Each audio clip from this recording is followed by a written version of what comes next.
السلام عليكم. رسول خياط وياكم. اكو موديل دائما انشره اني اللي تصير بيه شو اسمه خرز وصله وبيها خرز. راح اشرح لكم اياه ان شاء الله هسه اني قصيت بس هي هاي راح انا اشرح لكم اياه مو كل النفنوف يعني. قصيت اثنيناتن الصدر والظهر قصيت نفس القصة حفر الظهر. عزلت هذا اللي راح اشتغل عليه الصدر. هذا الصدر جيت انا باعتبار هسه انا اريد احفر هذا حفرة دائرة نعتبرها. هاي خططتها منها 3.5 ومنها أنا 5 انجات طبعا بالانج. خلي اشوفها بالسنتيم 8 سنتيمات ب 13 سنتيم الارتفاع والعرض 8 سنتيم. هذا مطبوق. الوصلة اني اسويها الصافي 10 سنتيمات. الوصلة اللي اخلي بيها الخرز 10 سنتيمات. فمن جيت قست هيك هاي 10 سويت مؤشرتي هنا وافتريت عليها كلها 10 بهالطريقة. هاي 10 سنتيمات. من نقص ما اقص على الخط انطي زيادة. هاي الزيادة راح تروح بالخياط من ناكل بالخياط راح يصفالي 10 سنتيمات.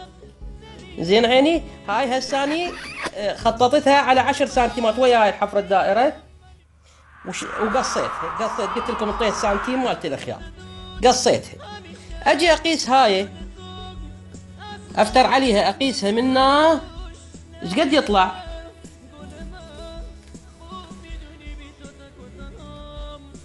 هالطريقة هي تقريبي يعني مو شرط الا بالضبط 100%. نقول طلعت عندي 60 سنتيم. اجيب قماش. انا دائما استخدم الستريج بهاي الشغلة. هاي هسه شوف ايش قد قاسها اني. هاي 60 سنتيم قاسها 60 سنتيم.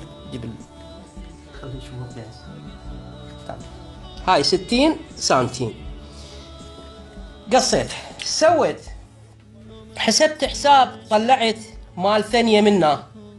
هذا الوجه هاي الثانية هيجي مسافة وانطيت سنتيم زيادة همين لان هم راح اكل بيها من الخياط. راح تصفالي 10 سنتيمات. من تجي تقعد هنا تطلع عندي 100% مضبوطة لان كل شيء حاسب حسابه. هاي طيت بيها سنتيم وهاي من قصيتها همين. هذا السنتيم